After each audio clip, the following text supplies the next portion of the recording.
Can we make the message more inclusive without losing the mission? Hey Tyler, how's it Brant, going? I it's beat you to you, it. you beat Yes. me, man. You got me that time. Yeah, I usually try to beat you to that. I It's know. it's funny. Things are going great, man. I did have like a moment this week that I kind of like regret that I kind of just need to take ownership for. Oh, please. So yes. Real life confessionals here. I love it.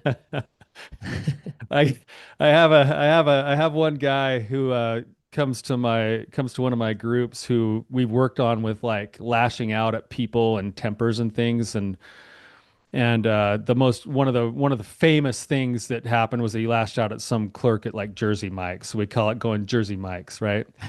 Well, I Hey, went hey, if he messed up Mike's way, it makes sense. Oh. No, I do this thing with my daughters every year where I have this ultimate date with dad where I let them pick whatever they want to do. We go do whatever it is they want to do. And Uh, my one daughter picked the Alex Warren concert this week that happened in Salt Lake on Wednesday. Um, and so I got the half the tickets. time I don't know these artists you go to, Yeah, but I'll go check it out. that's what happens when you have teenage girls, you know. They start listening to stuff that you never thought you'd Yeah. It's go. always good music. It I'm was like, actually great though. oh, He had yeah. some really great music. There was one that I'm probably going to play in all my groups this week called Bloodline that was just really good. Yeah. Anyway, uh, so I buy these tickets and then I buy them on like StubHub and then I keep kind of looking for like my tickets to come through and they don't come through. So then I keep going to StubHub and it's like, hey, it's really common for tickets not to come through right until the day of the concert or right up till the moment of the concert. Don't contact us. Everything's okay. So I kind of like try to do the patient thing. And then the day of, the morning, I kind of contact them like, hey, I haven't seen the tickets yet. I know that they still might come, but when am I going to get them? And they're like, they're guaranteed, no problem. You'll get them. We get in line, which is all the way around the block down in Salt Lake. And as I'm walking through the line, I'm getting on the phone with people saying, hey, they're like, you're guaranteed. They're guaranteed. They're guaranteed. Check this, check that, check this. I go through the security, still don't have my tickets. And now we're standing outside the front gates and I don't have my tickets. And, um, and StubHub, finally, I get on the phone with them and they finally send me to some poor customer service agent who has to do this for a living. And they're like, yeah, they're guaranteed. We'll find them. And he like looks it up. He's like, give me a minute. He comes back and he's like, hey, your tickets didn't come through. I'm like, but what do you mean? You guaranteed my tickets would come through, and now I'm standing outside of a concert with a dressed up teenage girl who's excited to go see this artist, and you're telling me you don't have tickets for me. You're gonna find me some tickets. Like you guarantee me. He's like, sorry, he's like, but the good news is we guaranteed it, so we'll give you your money back. And I'm like, you're gonna give me my money back for this? Are you gonna give me back the gas money and the hotel room and the dinner and the broken dreams of a little girl? Like you're gonna give those back to me?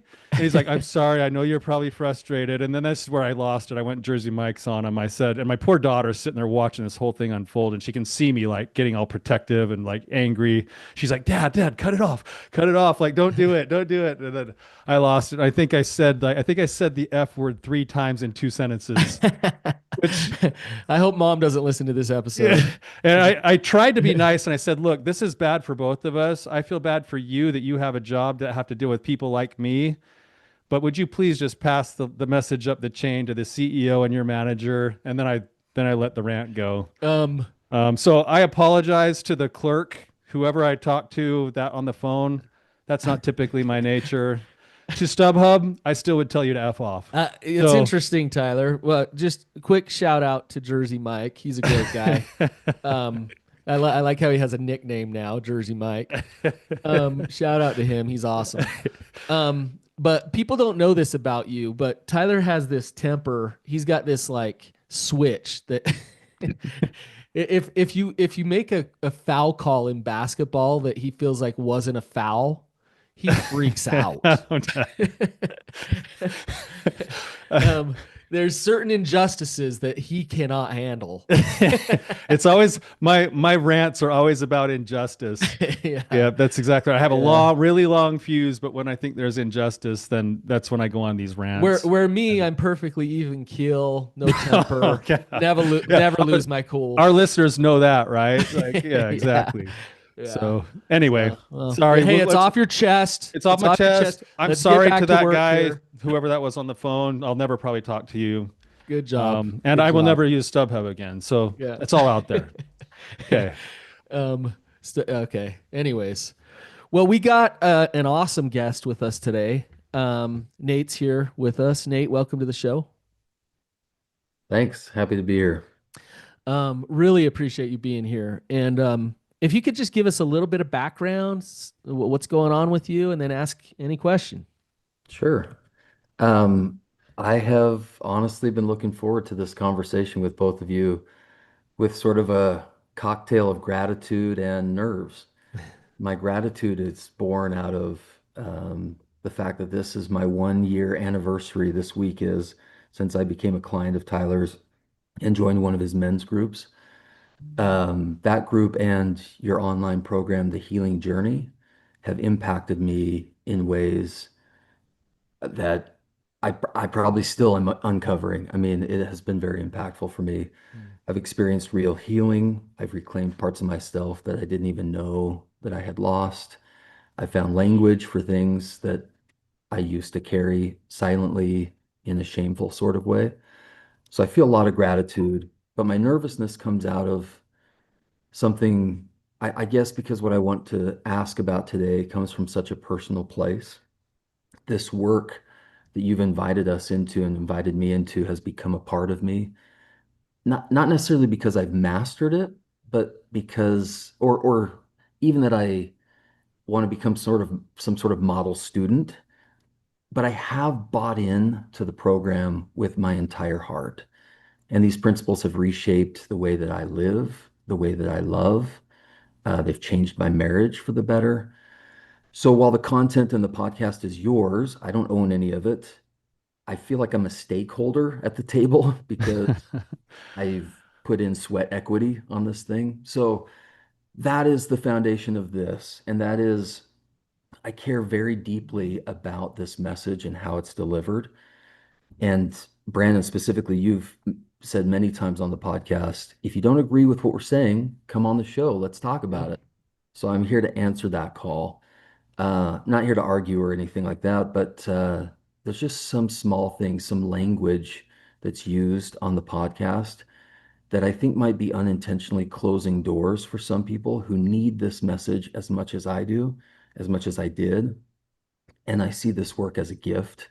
So I hope that your message can help as many people send that invitation to everyone, whether they look like us or share our values. Hmm. That's my concern. That's why I wanted to bring it up today.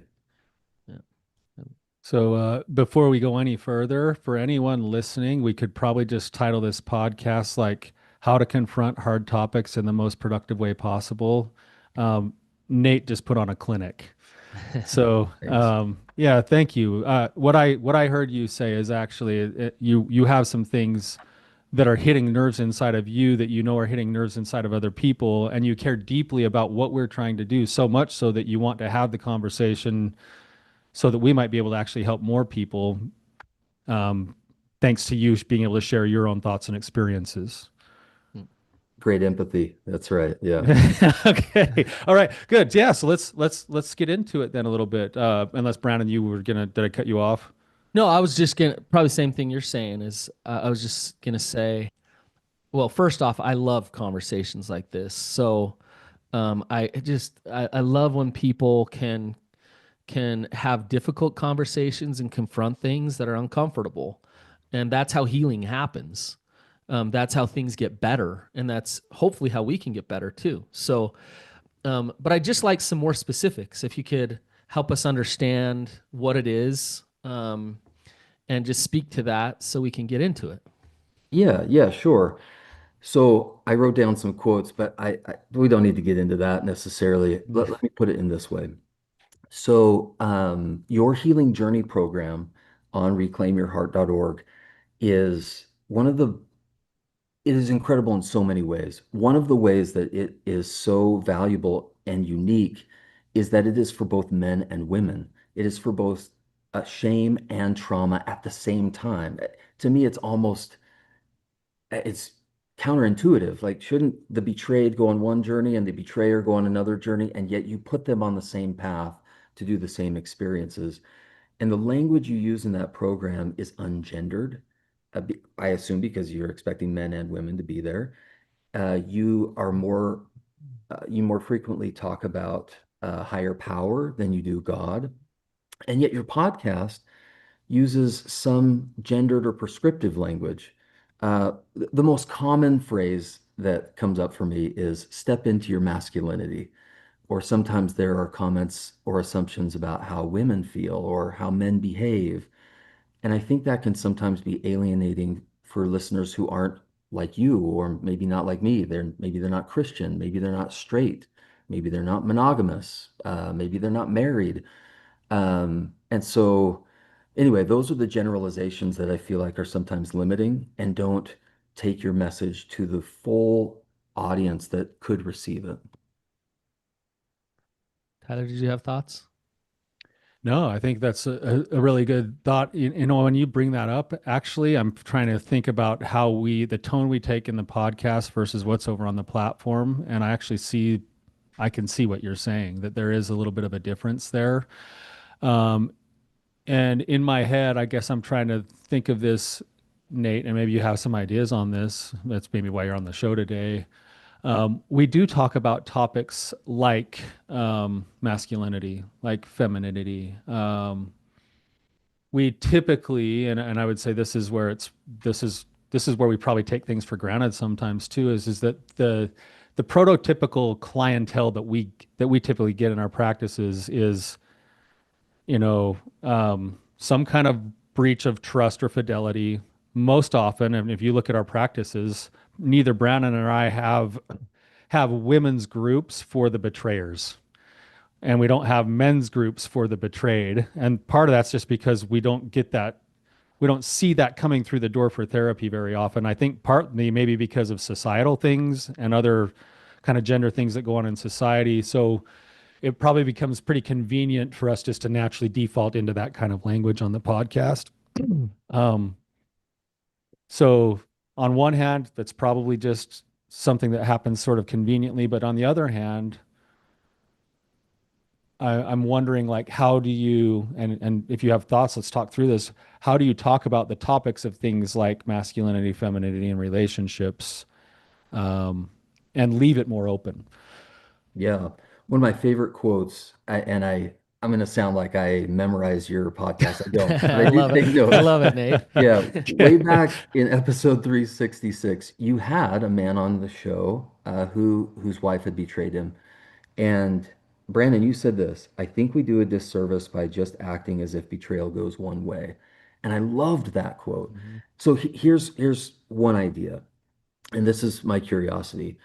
So I'm look, I'm not a therapist. I don't know this stuff, but I listen to you guys regularly. I'm really invested in the program. Sometimes you'll reference Carl Jung, and I think his message is in two sentences is that before we can give ourselves in a relationship, we first have to have a self. We have to know who we are. So I think when you're talking about stepping into masculinity or embracing femininity, what you're really saying is you've got to find yourself, step Mhm. into who you really are, who God or your higher power really meant you to be. But isn't maybe what we need isn't more masculinity or femininity, but maybe it's more Tyler-ninity and Brannon-ninity, more authentic self. And what if calling it masculine and femininity sometimes feels like kind of a cop out, a cheap name for traits that could be way more specific. For instance, honoring your truth, stepping into your strength. Those are specific traits that I think could be labeled femininity or masculinity. But if the people hearing the message, if they're in their car, earbuds in, on the sofa, whatever, and they hear that and they say, well, I don't feel that way, or because it's gendered, right? But if we just name the trait, I think you accomplish the same thing without compromising your values. Um, that's an interesting one for me. Um, God, I have so much I want to say, Nate. Where do I even begin? I'll work backwards. So let me address the first thing that you were just talking about. Um, I kind of disagree with that a little bit, and here's why. I don't view masculinity and femininity as gendered. Um, and it might sound that way because it just automatically sounds that way when we talk about it.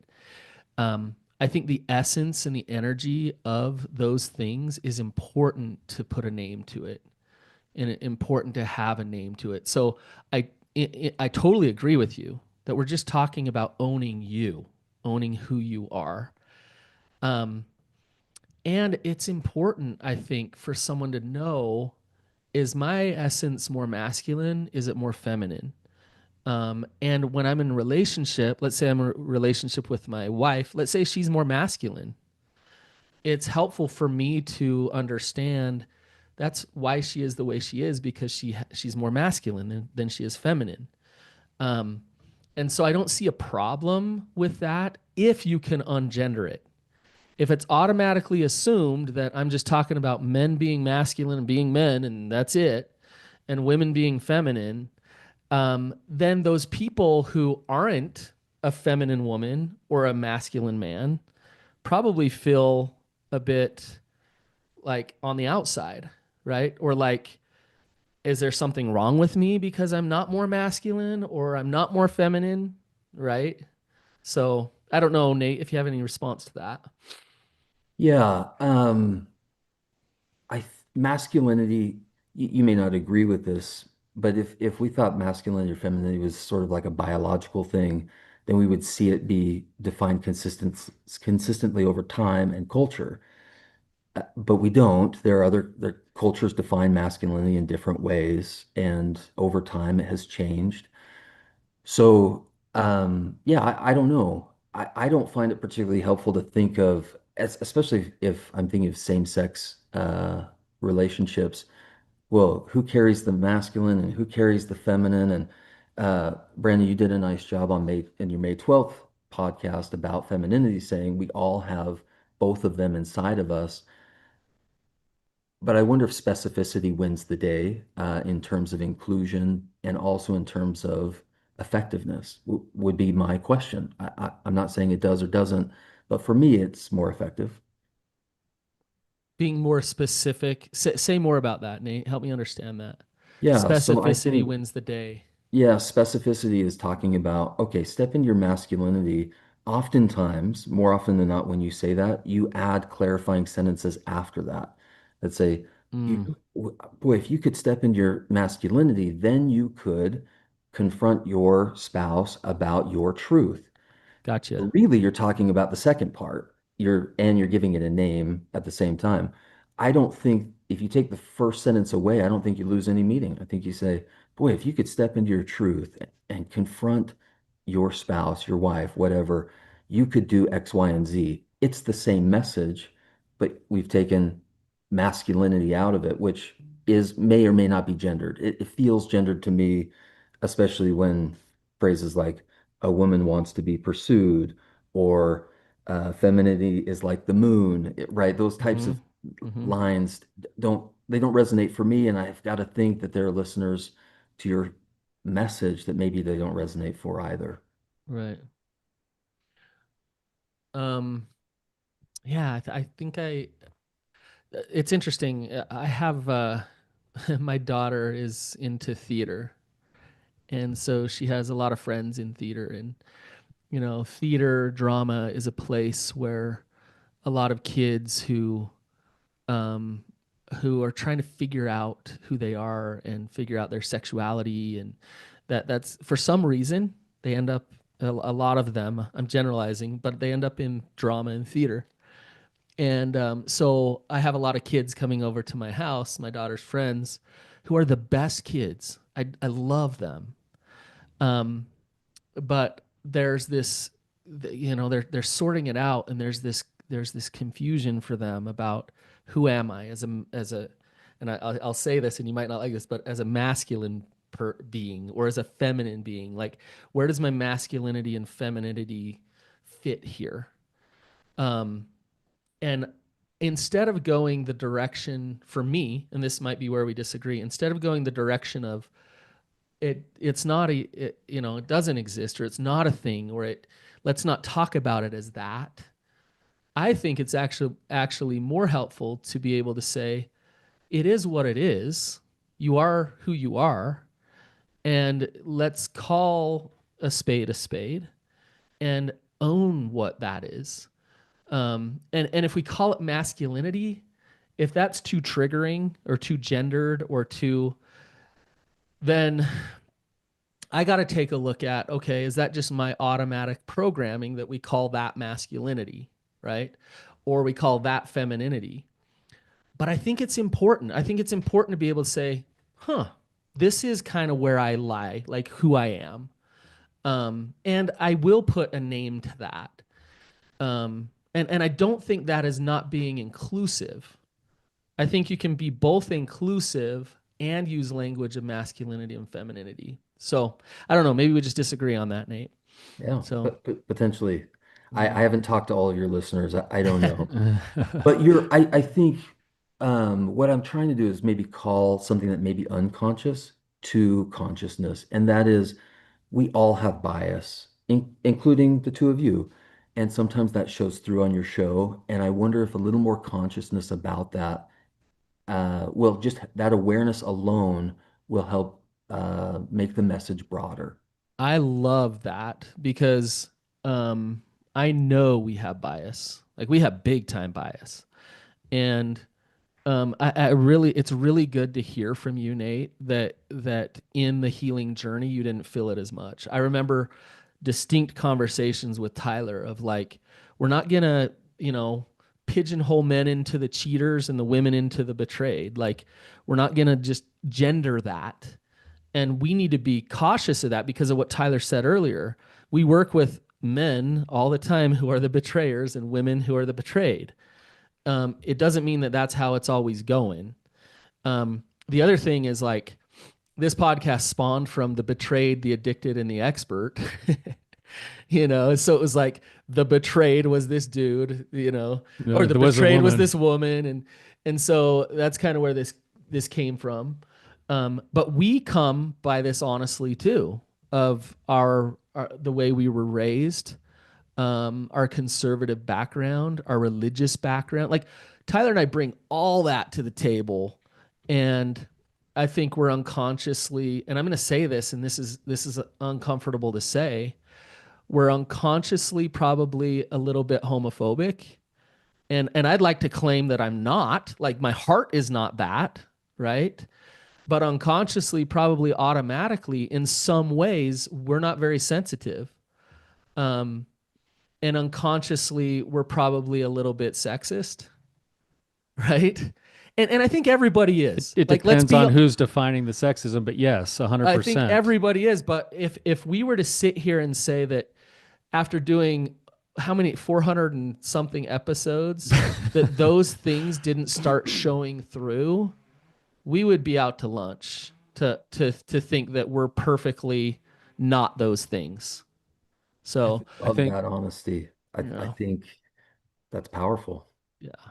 yeah, I actually think what I like about you coming on and sharing this, Nate, is it's good to have, especially the way you're doing it, it's good to have the confrontation of that where well, I think I see Brannon doing it too, and I'm having it churn in my head like, what is the water that I am swimming in that is just so all around me that I don't really, that I kind of do take things for granted, right? Because if you were to measure like what my heart's doing versus what I might sound like, those probably don't actually line up all the time based off of everything Brannon just said. Now, on the other hand of that, I sometimes find myself kind of being confronted with these things. And I find this just to be transparent with myself. I find an internal battle that's always going on too, as to how much would I be betraying myself if I not only didn't acknowledge that I have these things in the background, but that some of those things have shaped me in ways that I actually like and that I actually agree with. And where's the overlap between where I need to confront my biases and continue to change and learn and grow, which I need to, and I'm constantly working on that. And what are the other parts of me that might also be being pressed on, but that actually need to remain this like where they're at for me to be congruent? And these kinds of discussions, like I can tell you right now, even after we hang up our call today, I'll probably spend a lot of time going like, you're already offering me a gift that I know I'm going to have to do some deep thinking and pondering on in myself. So I want to say thank you to that. There's another part that's kind of going through me. I don't know how this fits in, so maybe it doesn't. But I'm thinking about just kind of certain things that you look at. If we go back to this idea of masculine and feminine, these two different kinds of energies, you know, um, if you look if you look at kind of what traditionally you would call feminine and traditionally you'd call masculine, and then you lay that over the top of the general population, typically speaking, there's about one standard deviation. So think of bell curves. There's one standard deviation on the scale where more men are going to fall into the masculine category and more women are going to fall kind of more on the side of the feminine category, even though there's an overlap that's only at one standard deviation, right? And then you go and you look at cultures where, you know, you go to, I think, Sweden or other places where they put a lot of work into trying to just say there's like those things don't exist. What you actually see is it polarizes itself even further, where more women find themselves going into the kinds of professions that you'd expect the feminine energy to pursue, things like nursing and teaching and the nurturing kinds of professions. And the men tend to polarize even further into like all the STEM kinds of things.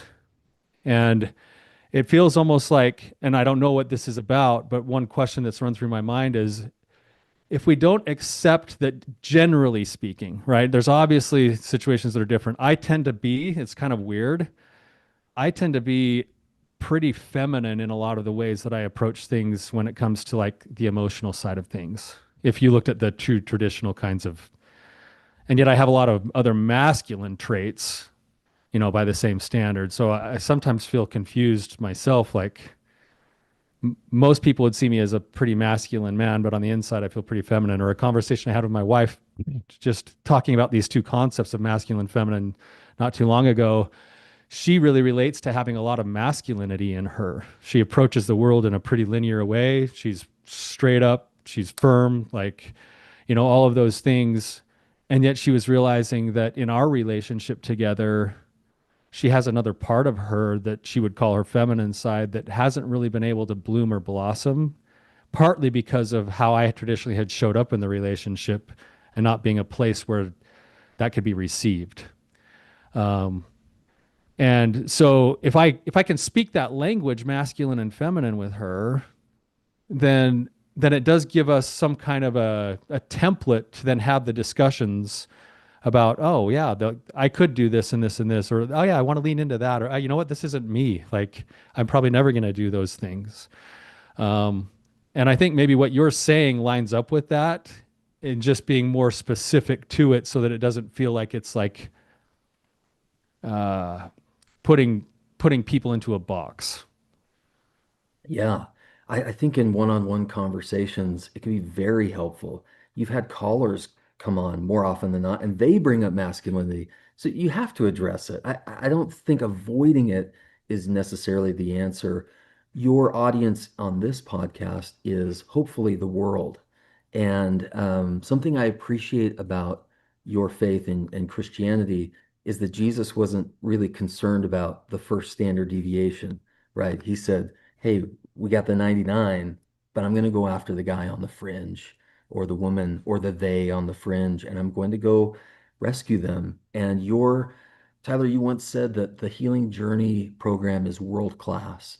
And deep in my soul, I believe that. I believe you guys have taken research and experience and you've put it together in a way that doesn't actually talk about sobriety, and yet somehow that becomes a fruit of the work. It's phenomenal. What you have is so incredible. And gay people and trans people and straight people and Christian people all could benefit from that, and their lives would be better if they invested their effort into that. So are men and women different? I think yes, they are. They're biologically different. They're hormonally different. They have different lived experiences. All I'm hoping to communicate or invite and be curious about is how do we talk about that, especially in a public platform? If we speak in generalizations, do we risk erasing the real diversity that exists across the entire spectrum especially in those kids that come over to Brandon's house who don't feel like they fit. Um, and rather than ignore those differences, what if we're just precise? Talk about traits, behaviors. I think that conversation becomes more honest, not less, is my feeling. I think you bring up a really good point. The thing going on with me right now is, but how do you do that? Because on one hand, you can speak a certain language to certain people and they'll resonate and hear it, as a result, because you're kind of speaking their language, right? Um, to speak to a broader audience, I think is awesome. I want to do what you're saying, Nate. Um, but it's really tricky. Um, like how do you pull that off? Um, I think Tyler and uh, if you could have known us when we were 20, um, you would see that we have shifted drastically. And one part of the healing journey, it's section 2, trauma tree. We're like really getting into consciousness of your belief systems, and it's really fascinating, Nate, because I think most of us are fairly unconscious of why we do what we do and where that's coming from. Um, and that's no different for Tyler and I, you know. And so, yeah, I want to speak to a broader audience. I want to speak truth, even if truth is difficult or hard to hear. But I want everybody to know they're loved. I want everybody to know they can heal. I don't care if you're gay, straight, black, white. Like I don't care. I want everybody to know that. Religious, non-religious. But how do you speak the language to everybody so that they can resonate, they can hear it, and partake of the healing? That's a great question.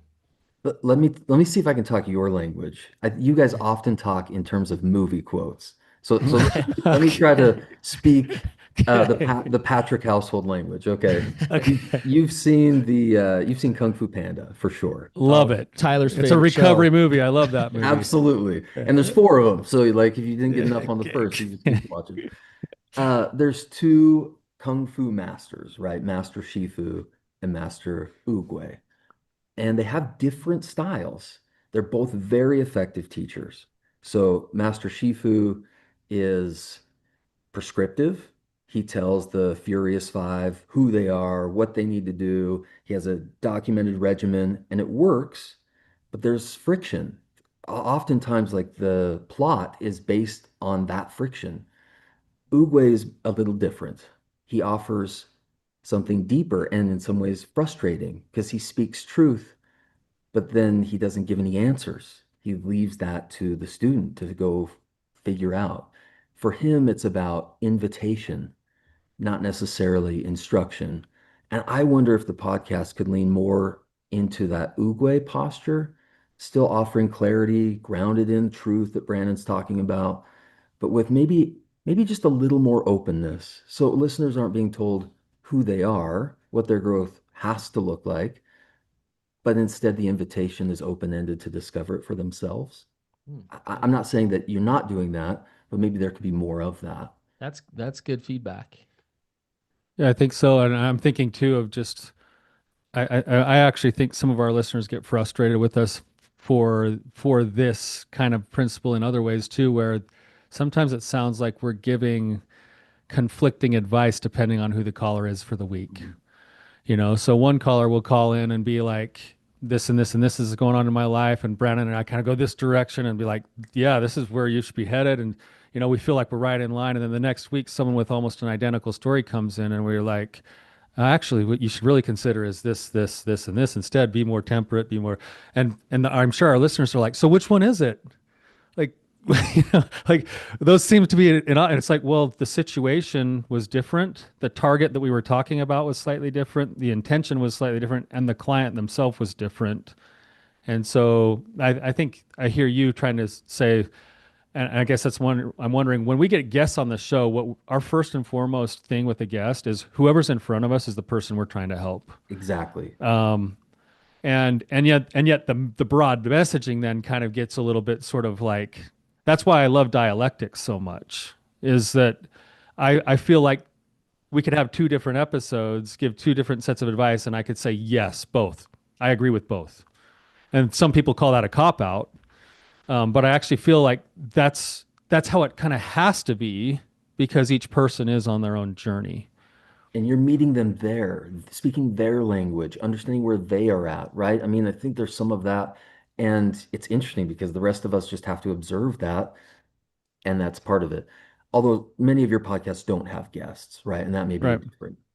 The it's interesting, this whole invitation thing, because I think when it comes down to good therapy, even good fathering, there's this principle of invitation. I don't think it's talked about enough. Where, like, when I was a young therapist running groups, I was hellfire and brimstone, and I had all the answers, and I was gonna like force you to follow and do it this way. Um, and if you were to sit in my groups now and you were to ask the clients in those groups, they'd tell you that that's not how I am. I teach. Um, I'll reflect back, like I'll help someone see like what you're getting in your life, and but this is up to you now. Like, and what's interesting, Nate, is I think it's a lot better for the clients, but it's also a lot better for me because I'm not so attached, and I don't get burned out with it anymore because the client gets to live their life and they get to create what they want. I'm just simply inviting them to partake or not, right? Um, so yeah, I think on the podcast, especially with guests, we a lot of times I think one of the traps we fall into, we know we have 40 minutes with these people, and it's like, let's open the fire hose and like let's get you some answers before you get up. Just like take it, like, here, do this, you know um and I think it would be good to model to the audience as a whole that form of invitation, because if Tyler and I knew we had 6 months to work with these people, we would probably back off. Good therapy is helping the client get to their own answers, right? I couldn't agree more. And so that's the goal. But yeah, we struggle with that sometimes. We're just like, here you go, boom, boom, boom, boom, boom. Could I ask you, Nate? You've got the unique experience of actually having um, you've sat in on treatment with me in my groups for over a year now. A year exactly this week. Year Yeah. year to year. Hey, a year. Yeah. Yeah, sweet, good. So I would like to know, and maybe I don't know what you're going to say to this. Is your experience with me in groups been different than the experience you have when you listen to the podcast, and how? If it is different. Tyler, you're an excellent listener, and you demonstrate that here on the podcast and in that basement room where we have our Wednesday night groups. Um, you're the same person. You, I don't see that you're wearing a mask. I don't see you showing up differently. Um, I think when it comes to in that room, you have 20 men who are there to share their feelings, and you're there to sort of guide them. On the podcast, especially without a guest, you get to freelance a little bit and pontificate, if you will. And I think that lends itself to revealing more of maybe your internal bias than it does in the basement.